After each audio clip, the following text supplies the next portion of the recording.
Assalamualaikum warahmatullahi wabarakatuh. Perkenalkan, kami dari kelompok 5.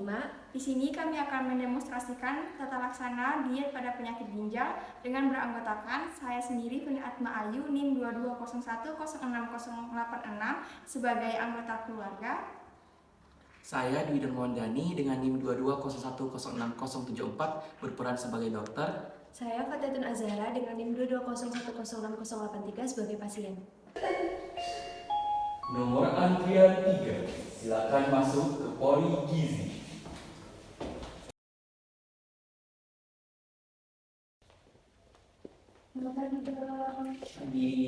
Silakan dulu, saya dengan dokter Dani ya. Nah, dengan Mbak siapa ya ini? Mbak Zahra, Oh, Mbak Zara umurnya berapa? 23 tahun. 23 tahun. Oke. Nah, baik Mbak Zara, ini kalau saya lihat di rekam mediknya ini Mbak Zara ini didiagnosis gagal ginjal kronis ya. Nah, jadi ini memang saya sudah Mbak Zara dapat rujukan atau dari dokter spesialis penyakit dalam untuk ke dokter spesialis gizi untuk saya atur bagaimana gizinya atau bagaimana dietnya untuk penyakit Mbak Zara agar lebih baik ya. Oke. Nah, jadi pertama saya kasih pemahaman dulu Mbak Zara. Jadi kenapa harus ada diet pada pasien penyakit ginjal atau pada pasien penyakit ginjal kronis itu? Maksudnya itu untuk mengatur bagaimana asupan gizinya agar ginjalnya bisa bekerja dengan baik lagi karena ginjalnya kan sudah mulai rusak. Nah, jadi kita harus mengatur bagaimana asupan yang masuk agar asupan makanan tersebut bisa tetap terpenuhi di dalam atau asupan vitamin, mineral dalam tubuh tetap bisa terpenuhi. Nah, kalau ini tadi Mbak Zahra ini timbangannya berapa berat badannya sekarang? 47 sih dok. 47, berarti Mbak Zahra ini nanti masuk ke diet protein yang rendah 1, steak 1. Nah, jadi kalau itu dia 30 gram protein ya. Jadi kalau untuk bahan makanan contoh kayak seperti beras. Nah, beras itu 100 gram itu per kilogram berat badannya. Terus atau seperti 1/2 gelas nasi.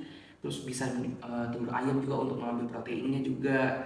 Terus daging, sayuran ya Bu, nanti coba dikasihkan makanan seperti sayuran. Pokoknya jangan makan makanan yang aneh-aneh dulu deh. Pepaya, minyak itu ada aturannya. Pokoknya nanti saya berikan tabelnya juga ya, biar bisa lebih diatur ya. Jadi pokoknya Mbak Jalan tetap, pokoknya nggak usah kayak terlalu banyak pikiran dulu. Pokoknya asupan gizinya tetap harus ini ya baik. Maksudnya kan biar lebih sehat ya gitu. Bagaimana Bu? Apakah ada pertanyaan? Nah, kalau makanannya ada pantangannya nggak dok? Pasti tetap harus ada pantangan. Nah, pertama, saya bertanya dulu, apakah Mbak Jaya ini sering kayak makan yang fast food gitu ya, kayak McD, KFC? Itu pasti. Wah, itu mulai sekarang harus dikurangin. Terus makan makanan yang tinggi sodiumnya, seperti yang bergaram-garam, seblak, nah, kurang-kurangin lah dulu ya. Terus sama, usahakan jangan terlalu banyak minum minuman teh, kopi ya. Karena itu agak berat untuk disaing sama ginjal ya. Jadi biar tidak memperberat kerja ginjalnya ya.